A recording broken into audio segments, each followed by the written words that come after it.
Hey everyone, welcome back to my channel. तो ये है आज की आपकी MEG 17 जो कि वीडियो मैंने कल एक वीडियो बनाई थी, अपलोड करी थी, जिसमें हमने एक छोटा सा इंट्रोडक्शन सा हमने डिस्कस किया था कि जो वीडियो है, सॉरी वीडियो नहीं, जो हमारा पेपर है उसको किस तरीके से डील करना है, क्योंकि paper is a kind of little bit different from other MEGs। तो आपको थोड़ा बहुत उसके बारे में पता होना चाहिए। प्लस उसको छोड़ के अगर हम पेपर की बात करें, मैं आपको एक पेपर बताती हूँ, तभी आपको पता चल पाएगा कि आपकी अप्रोच कैसी होगी and how we will be doing this paper specifically. तो ये जून का 2023 का पेपर है। मैं आपको क्वेश्चन बताती हूँ। फर्स्ट क्वेश्चन पूछा हुआ था, डिस्क्राइब करना है आपको expressionism in the light of the play, और ओनील का जो प्ले है उसके हिसाब से। और प्ले का नाम क्या है? The emperor Jones, the head ape. ये दो तीन प्ले दे रखे हैं, उनके बिहाफ पे आपको एक्सप्लेन करना है एक्सप्रेशनिज्म। देखो, मैंने आपको बोला था कल की वीडियो में भी कि इसमें से पेपर आपका समरी बेस बिल्कुल भी नहीं आएगा। You don't have to be in love with summary इस पेपर के लिए एटलीस्ट, क्योंकि समरी नहीं पूछेंगे इसमें, आपसे बैकग्राउंड नॉलेज पूछेंगे कि आपको उनकी खुफिया जानकारी कितनी पता है। तो वो खुफिया जानकारी आपको पता लगानी पड़ेंगी और उसको हम साथ में करेंगे। तो चिंता करने की बात नहीं है, टेंशन लेने की बात नहीं है कि कहाँ से करोगे। You have to do one thing, trust me, okay? Just trust me and I will be doing this paper in a very smooth way. आपको सब कुछ अच्छे से समझ में आ जाएगा, पता चल जाएगा। You don't have to worry about it. Second question की बात करते हैं। सेकंड क्वेश्चन आपसे पूछा होता है कि व्हाट इज़ अ म्यूजिकल, और आपको बताना है क्या, discuss the idea of social awareness in musical, कि म्यूजिकल क्या होता है और म्यूजिकल में आपके जो सोशल अवेयरनेस के जो पॉइंट्स होते हैं वो बताने हैं। अब देखो, इसमें भी कोई समरी नहीं है, सीधे सीधे क्या पूछा है, एक आपसे इंफॉर्मेशन पूछी गई है उस बैकग्राउंड से रिलेटेड। जो प्ले हमने देखा था कल की वीडियो बहुत इंपॉर्टेंट है, तो जिसने नहीं देखी एक बार देखना ज़रूर उसे। आई थिंक आपको पसंद आएगी, आपको थोड़ी सी इन्फॉर्मेशन मिलेगी एक्स्ट्रा। थर्ड क्वेश्चन की बात करते हैं। थर्ड वाला क्वेश्चन क्या पूछ रहा है, उसने बोला है व्हाट इज़ अ फार्स। अब फार्स क्या होता है, और आपको देनी है एक outline regarding its development across time and culture, की टाइम एंड कल्चर के थ्रू आउट में ये किस तरीके से डेवलप हुआ। फार्स जो एक जॉनरा होता है वो किस तरीके से डेवलप। अब देखो, इसमें भी कोई आपसे स्पेसिफिक नहीं पूछा है कि ये प्ले बताओ, वो प्ले बताओ, इसकी समरी, उसकी समरी, इस कैरेक्टर को, कुछ नहीं पूछा। क्या पूछा? सिर्फ फार्स पूछा। तो जैसे पेपर आता है ना, हम उसको वैसे ही करेंगे, क्योंकि ऐसा कोई फालतू में मतलब नहीं है कि आप समरी पढ़ रहे हो किसी की, उसकी नॉवल में घुस गए हो, उसकी नॉवल को पढ़ रहे हो, रीडिंग कर रहे हो, उससे मतलब नहीं है। हाँ, आपको समरी पता होनी चाहिए, that is a different point. लेकिन आप उस समरी को किस तरीके से अपने मेन जो आप मेन अप्रोच है, आप उसमें किस तरीके से उसे कनेक्ट कर रहे हो, तो वो इंपॉर्टेंट होती है। जैसे कि अगर आप कोई मेनली बच्चे क्या करते हैं, जो बाकी के पेपर है, अगर हम बात करें MEG 2 की, MEG 3 की, जो भी नॉर्मल पेपर है, MEG 11 की, जहाँ पे आपके पास नॉवल्स हैं, हम क्या करते हैं कि समरी पढ़ लेते हैं। बस समरी पढ़ लेंगे और लिख देंगे, उसके बाद फिर हमें नंबर भी समरी जैसे ही मिलते हैं। क्यों? क्योंकि समरी टीचर्स को भी पता है, समरी छोटा कोई बच्चा पढ़ेगा उसे भी पता है। What is the main important thing that they are asking for the background knowledge, कि आप उससे किस तरीके से कनेक्ट कर रहे हो। They are asking for your knowledge, कि आप कितना उस जॉनरा को समझ पाए हो, किस तरीके कि अगर कोई पर्टिकुलर वर्क लिखा गया है और उस टाइम पे वो वाली एरा चल रही थी, तो how that era was influencing the works, कि वो उस टाइम पे जो वर्क्स है उसको कैसे इन्फ्लुएंस किया। तो वो चीज़ें आपसे एक्सपेक्ट करते हो, और ये पेपर स्पेसिफिकली उन्हीं के लिए है।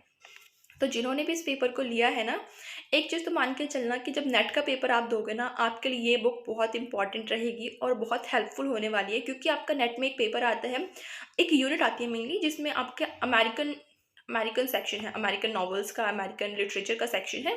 And there you will get a lot of question from this book. क्योंकि जब मैंने इस बुक को पढ़ा तो मैंने देखा कि ऐसे बहुत सारे क्वेश्चंस हैं जो मैं अपने टाइम पे, जब मैंने नेट दिया था उस टाइम पे मैंने उन क्वेश्चंस को देखा था। तो वो चीज़ आपके लिए बेनिफिशियल हो जाएगी। तो ये मत सोचना कि आपने गलत कुछ ले लिया, बिल्कुल भी नहीं, ऐसा नहीं है। थोड़ी सी मेहनत ज़्यादा लगेगी, but that is beneficial for you, for net. अगर आप नेट देते हो, अगर आप उसके बाद किसी और टीचिंग की प्रिपरेशन करो जहाँ पे लिटरेचर आता है, that is very important. Then आपके पास न्यू क्वेश्चन क्या था, आपको नेचुरलिज्म बताना है, और बताना है कि जो नेचुरलिज्म है वो किस तरीके का डार्विन की थ्योरी से इन्फ्लुएंस हो रखा था और फ्रॉइड की थ्योरी से इन्फ्लुएंस हो रखा था। तो जब हम इसको करेंगे ना, मैं आपको हर एक चीज़ अच्छे से एक्सप्लेन करने वाली हूँ। क्योंकि एक छोटा सा इंट्रोडक्शन दे देती हूँ कि जो डार्विन की थ्योरी है वो क्या बोलती है, सर्वाइवल की बात करती है ना, कि किस तरीके से थ्रू आउट द सेंचुरी जो स्पीसीज है, कुछ सर्वाइव कर पाई, कुछ नहीं कर पाई। तो उसी तरीके से नेचुरलिज्म कनेक्ट कैसे हुआ, उससे इन्फ्लुएंस कैसे हुआ। देखो, नेचुरलिज्म बात करता है कि अ, जो नेचर है वो किस तरीके से एक ह्यूमन बीइंग को कहीं न कहीं एक हिंड्रेंस बनता है, रोकता है। अगर आप डेवलप होना चाहते हो, कोई भी अगर आप नॉवल पढ़ते हो नेचुरलिज़्म की, तो आप इन चीज़ों को देखोगे। रियलिटी को एग्ज़ैक्टली पोर्ट्रेट करते हैं। एक तरफ क्या था रोमांटिसिज़्म में कि इतना बढ़ा-चढ़ा के बोलते थे कि नेचर से प्यार कर लो, ये हो जाएगा, वो हो जाएगा, नेचर आपको स्मूथ कर देगी, आपका जो पेन है उसे रिलीज़ कर सकती है। ऐसा कुछ भी नहीं होता है। रियलिटी में ऐसा होता है क्या? नहीं होता है। तो उसी चीज़ की बात आपका नेचुरलिज्म रियलिज्म करता है कि you have to portrait all the things in very natural light, कि ऐसा कुछ होता नहीं है। ठीक है, जब फिर चीज़ें हैं you have to show them as it is. तो उसके बाद नेचुरलिज्म करता है। प्लस एक चीज़ बात करता है नेचुरलिज्म कि आप उसमें अपने पॉइंट ऑफ व्यू नहीं देते, अपने पॉइंट ऑफ व्यू नहीं देते हो। ये एक मोर लाइक साइंटिफिक अप्रोच होती है। जैसे साइंटिस्ट कोई काम कर रहा होता है, कोई रिसर्च करता है, कोई एक्सपेरिमेंट करता है, अपनी आइडियाज़ नहीं देता है। वो जो चीज़ें ऑब्जर्व कर रहा है ऑब्जेक्टिव बेसिस पे चलती हैं। आपके पास नेक्स्ट क्वेश्चन था मार्क्सिस्ट लिटरेचर किस तरीके से इमर्ज हुआ। आपके पास 6 क्वेश्चन आया होता है कि थिएटर ऑफ एब्सर्ड किस तरीके से इमर्ज हुआ है। 7th क्वेश्चन एक बार पेपर में 2023 का ही पेपर है कि टी.एस. एलियट का जो अ फैमिली रियूनियन है वो किस तरीके से एक मॉडर्निज्म प्ले के अंडर आता है। नेक्स्ट है आपके पास, आपको शॉर्ट नोट लिखना है वर्जीनिया वुल्फ के ऊपर, या फिर आपको द ग्लास मिनार्जिया के ऊपर लिखना है, तो या फिर अवेंग्रेड प्लेस के ऊपर लिखना है।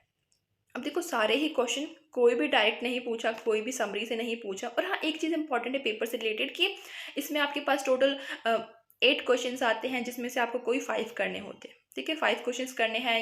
You have a lot of options, क्योंकि 8 में से 5 अच्छी चॉइस है कि जो आता है वो कर लो, जो नहीं आता छोड़ दो।